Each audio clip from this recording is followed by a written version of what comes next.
Let me ask you something, and don't lie to yourself. How long have you been waiting for motivation to show up before you finally take action? Because here's the truth most people avoid. Motivation is unreliable. It fades when things get hard. It disappears when comfort feels safer than growth. But discipline is different. Discipline is a force. And the moment you master your mind, success has nowhere left to hide. Every breakthrough you've ever wanted begins in one place, and it's not your bank account, your circumstances, or your connections. It begins in your mind, because before success ever shows up in your life, it shows up as a decision in your head. And before failure ever becomes visible, it's rehearsed silently in your thoughts. Your mind is the battleground, and whether you realize it or not, you are fighting a war there every single day. Think about it. Every action you take starts as a thought. Every excuse starts as a thought. Every moment you hesitate, procrastinate, or quit early, it didn't happen because the situation was impossible. It happened because your mind gave you a reason to stop. That's why two people can face the same pressure, the same obstacles, the same odds, and one rises while the other retreats. The difference is not intelligence. It's not luck. It's not even talent. It's who controls the mind in the moment when it matters most. Your mind will either work for you or against you. There is no neutral setting. If you don't train it, it defaults to comfort. It defaults to fear. It defaults to the path of least resistance. That's not weakness, that's biology. Your brain is wired to keep you safe, not successful. Safe means familiar. Safe means predictable. Safe means staying exactly where you are. And if you let that voice run your life, you'll stay stuck wondering why you have so much potential but so few results. But here's the shift. The moment you decide that your mind no longer runs you, you run it, everything changes, you stop asking, how do I feel today? And you start asking, what does my future demand of me right now? You stop negotiating with your excuses and start commanding your standards. You realize that discipline is not about punishment, it's about protection. It's about protecting your goals from the weaker version of yourself. Most people lose the battle in their head before the day even starts. They wake up already defeated, already tired, already convinced it's going to be hard, and then they wonder why they don't win. Champions don't wait for confidence, they create it through action. They don't wait for certainty, they move despite doubt. They understand that the mind doesn't get strong by thinking, it gets strong by doing what's uncomfortable consistently. When pressure hits, your mind will test you. It will ask, is this really worth it? It will remind you of past failures. It will exaggerate the pain and minimize the reward. That's not a sign to stop. That's the test. And every time you push through, every time you choose discipline over comfort, you're teaching your mind a new identity. You're telling it, this is who I am now. I don't fold, I don't retreat, I don't quit when it gets uncomfortable. The battleground is not out there. It's in the moment you're tired, distracted, frustrated, or bored. It's in the moment when nobody's watching. That's where success is decided. Not on the big stage, not in the highlight reel, but in the quiet choice you make when it would be easy to let yourself off the hook. Those moments stack, and eventually they create a mindset so strong that obstacles stop feeling like threats and start feeling like fuel. Once you win the battle in your mind, the outside world has no leverage over you. Circumstances lose their power. Fear loses its grip. Doubt becomes background noise. Because when your mind is disciplined, success has no escape. Let's get something straight right now.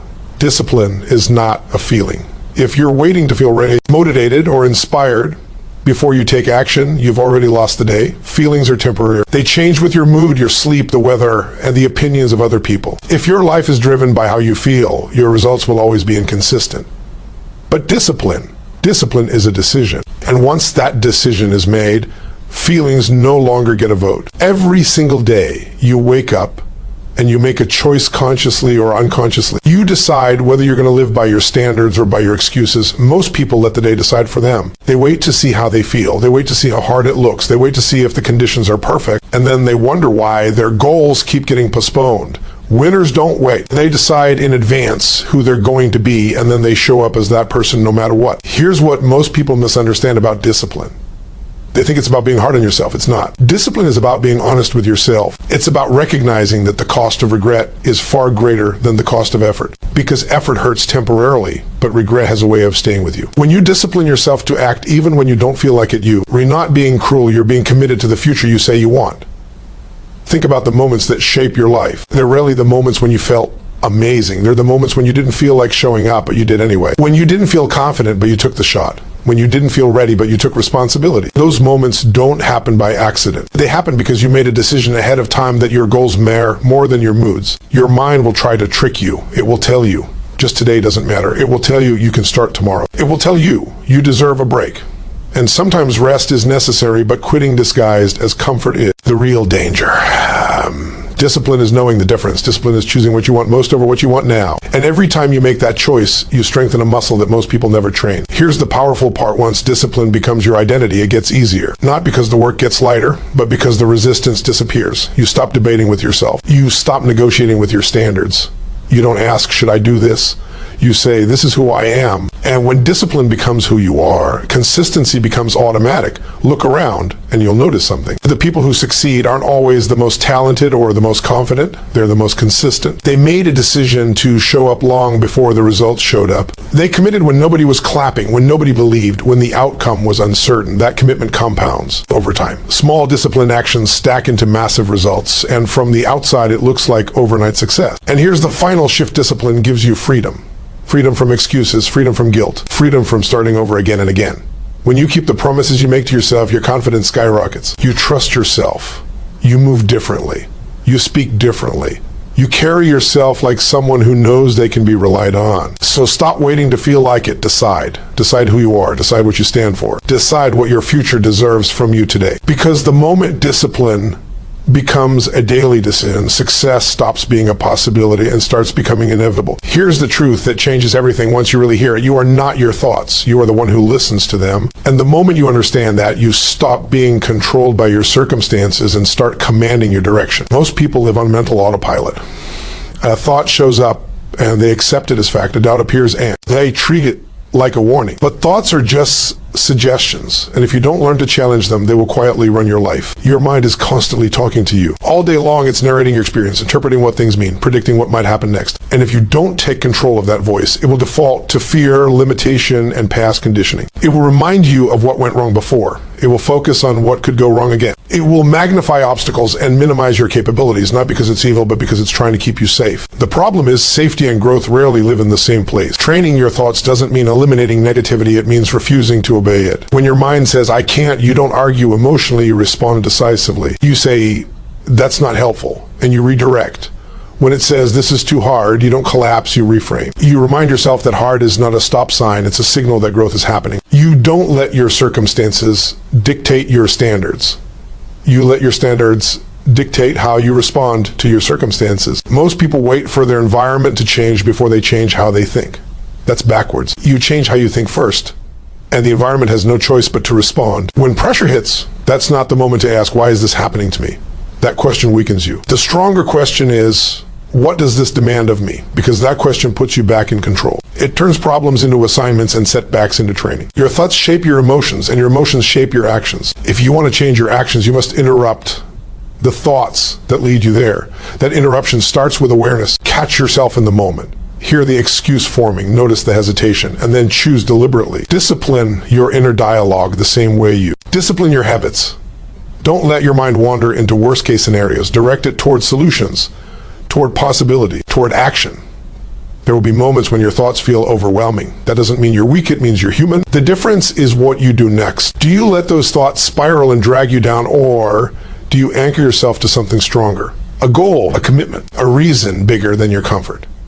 When your thoughts try to pull you backward, you pull your focus forward. You remind yourself of who you're becoming, not just what you're dealing with. Obedience of the mind doesn't come from force, it comes from repetition. Every time you choose a better thought, you reinforce a better pattern. Every time you redirect your focus, you strengthen control. Over time, your mind learns. It stops panicking at discomfort. It stops sabotaging progress. It starts aligning with your direction instead of fighting it. And here's the most powerful shift: you stop reacting and you start leading. You don't wait for confidence. You generate it by taking action despite doubt. You don't wait for clarity, you move, and clarity meets you in motion. Your circumstances may not change overnight, but your relationship with them does, and that changes everything. Because when your thoughts obey your standards instead of your fears, nothing on the outside can dictate who you become. Most people overestimate what they can do in a single moment and underestimate what they can do when they show up consistently. They chase intensity. They wait for the big breakthrough, the perfect plan, the massive burst of effort. And when that moment fades, so does their progress. But real transformation doesn't come from dramatic moves. It comes from disciplined repetition. It comes from doing the small, ordinary things again and again, especially when they stop feeling exciting. Consistency is the bridge between intention and achievement. You can have the best ideas, the strongest desires, the clearest goals, but without consistent action, none of it materializes. Success doesn't respond to what you plan, it responds to what you practice. Every day you show up, Even when the results aren't visible, you're laying bricks. And one day you look back and realize you've built something unshakable. Here's the challenge: consistency isn't glamorous. There's no applause for doing the work when nobody's watching. There's no instant reward for staying disciplined on the days when progress feels slow. That's why most people quit. Not because they can't do the work, but because they don't see immediate payoff. They confuse lack of evidence with lack of progress. But growth is happening beneath the surface long before it shows up on the outside. Think about it. Your habits are always working, either for you or against you. They're shaping your identity every single day. Every time you choose discipline, you're casting a vote for the person you want to become. And every time you choose comfort, you're reinforcing the version of yourself that stays stuck. Over time, those votes add up. Consistency doesn't just change your results, it changes who you believe yourself to be. The mind loves shortcuts. It wants fast wins and quick fixes. But consistency teaches patience, and patience builds power. When you commit to showing up daily, you remove the pressure to be perfect. You don't need massive effort, you need reliable effort. You don't need to win today, you need to show up today. That shift removes overwhelm and replaces it with momentum. Momentum is powerful. Once you have it, the work feels lighter, not because it is, but because you've trained yourself to move forward regardless of how you feel. Consistency eliminates decision fatigue. You stop asking, should I do this? And start saying, this is just what I do. That's when discipline becomes automatic and success starts to compound. People often ask why consistency matters more than talent. Here's why: talent can show up occasionally and still fade. Consistency never misses. Talent might win a moment, but consistency wins seasons. And life rewards seasons, not moments. The person who shows up when it's boring, repetitive, and uncomfortable will always outperform the person who only shows up when it feels exciting. There will be days you don't see progress, days you feel behind, days you question if it's working. Those are not signs to stop, they are signs you're in the process. Consistency is how you earn trust with yourself. When you keep your word day after day, your confidence grows. Not loud confidence, but quiet certainty, the kind that doesn't need validation because it's built on evidence. And here's the truth: consistency turns discipline into destiny. What starts as effort becomes habit. What starts as habit becomes identity. And what becomes identity shapes everything you touch. Over time, ordinary actions repeated with discipline produce extraordinary outcomes, because when you refuse to break your rhythm, success has no choice but to meet you where you stand. Let's talk about pain, because everyone experiences it, but very few people know how to use it. Most people spend their lives trying to avoid pain, numb it, distract themselves from it, or escape it. And in doing so, they miss one of the greatest sources of power available to them. Pain, when properly directed, is not your enemy. Pain is information. Pain is feedback. And pain can become fuel. If you decide it will no longer break you, it will build you. Every moment of discomfort carries a message. It tells you something needs to change, something needs to grow, something needs to be strengthened. But if you interpret pain as punishment, you shrink. If you interpret it as proof that something is wrong with you, you stop. That's where most people lose momentum. They feel the resistance, the pressure, the emotional weight, and they assume it means they're on the wrong path. In reality, it often means they're exactly where growth begins. Think about it. Nothing expands without pressure. Muscles don't grow without strain. Character doesn't develop without challenge. Confidence doesn't form without facing fear. Pain is the cost of becoming more than you are right now. The question isn't whether you'll experience pain. The question is what meaning you attach to it, because meaning determines action. And action determines destiny. Most people attach pain to quitting. They say, this hurts, so I should stop. Powerful people attach pain to progress. They say, this hurts, so I must be growing. That single shift changes everything. When pain becomes a signal to lean in instead of back away, it loses its power over you. You stop running from discomfort and start using it as a compass. Your past pain can either imprison you or empower you. The difference is what you do with it. You can let it replay as a story of limitation, or you can convert it into a reason to push harder, a reason to raise your standards, a reason to never go back to who you were when you felt powerless. Pain becomes power the moment you decide it will serve you, not define you. There will be moments when the work hurts, when discipline feels heavy, when consistency feels thankless, when your mind tells you it would be easier to quit than to continue. That's the exact moment most people give up, and it's also the moment where separation happens. That pain is not random. It's the toll required to move to the next level. If you avoid it, you stay where you are. If you embrace it, you earn the right to advance. Here's the truth: most people never learn emotional pain lasts longer than physical pain. The pain of regret, the pain of knowing you didn't try, the pain of settling for less than you were capable of, that lingers. Discipline hurts in the moment, but regret hurts for years. When you understand that, your tolerance for discomfort rises. You stop asking, how do I avoid pain? And start asking, which pain leads me forward? When you attach pain to purpose, it transforms. The struggle becomes meaningful. The challenge becomes personal. You're no longer suffering aimlessly, you're enduring intentionally. And intentional pain builds resilience. It builds emotional strength. It builds a mindset that doesn't collapse under pressure, but sharpens because of it. This is how you rewire yourself. Every time you push through discomfort, your mind learns a new association. Pain no longer means danger, it means progress. Resistance no longer signals retreat, it signals opportunity. Over time, you stop fearing hard moments because you've trained yourself to extract value from them. You don't waste pain anymore. You convert it. And once you do that, something powerful happens. The very things that used to stop you start propelling you. The obstacles that once intimidated you start refining you. You realize that pain was never sent to destroy you, it was sent to prepare you. Because when pain fuels growth instead of fear, nothing can hold you back. There comes a moment when everything you've been building finally locks into place. Not because life gets easier, not because obstacles disappear, but because you are no longer negotiable. That's when success has no escape. That's when your mind becomes so disciplined, so aligned with your standard, that quitting isn't even an option anymore. It's not on the table. Most people think success is something you chase. It's not. Success is something you corner. It's something you trap with relentless standards, daily discipline, and an identity that refuses to back down. When your mind is undisciplined, success slips away through excuses, distractions, self-doubt, and inconsistency. But when your mind is trained, when it knows who's in charge, success runs out of exits. At this stage, you're no longer fighting motivation. You're no longer wrestling with self-belief. You've done the reps. You've made discipline a decision. You've trained your thoughts. You've stayed consistent when it was boring. You've turned pain into fuel. And now something powerful happens. You become predictable in the best way possible. Predictable to your goals, predictable to your standards. Predictable in how you show up no matter what's happening around you. That's what terrifies doubt. Doubt survives on hesitation. Fear survives on inconsistency. Procrastination survives on emotional decision making. But when your behavior no longer depends on your mood, when your actions no longer require debate, those forces lose oxygen. They can't breathe in a disciplined mind. This is where identity takes over. You don't say, I'm trying. You don't say, I hope. You say, this is who I am. And identity is the strongest force on the planet. When something becomes who you are, you don't have to push yourself, you express yourself. Discipline stops feeling like effort and starts feeling like alignment. At this point, pressure doesn't break you, it sharpens you. Challenges don't slow you, they focus you.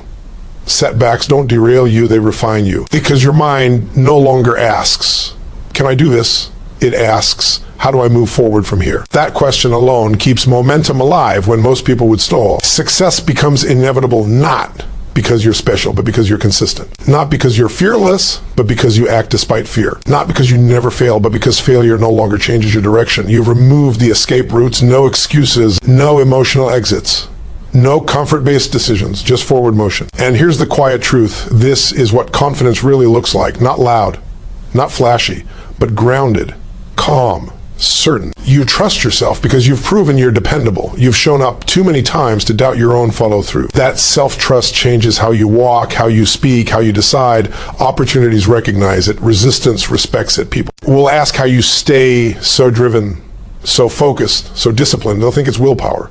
It's not. It's standards. You decided what you will and will not tolerate from yourself. You decided that comfort no longer outranks your future. You decided that quitting costs more than continuing. And once that decision was made, everything else followed. This is where success stops being something you chase and starts being something you attract. Because disciplined minds create disciplined actions, and disciplined actions produce undeniable results. The world responds to that kind of certainty, so keep disciplining your mind. Keep choosing standards over moods. Keep showing up when it's hard, quiet, and uncomfortable. Because once your mind is locked in, success has nowhere left to go. It has no escape.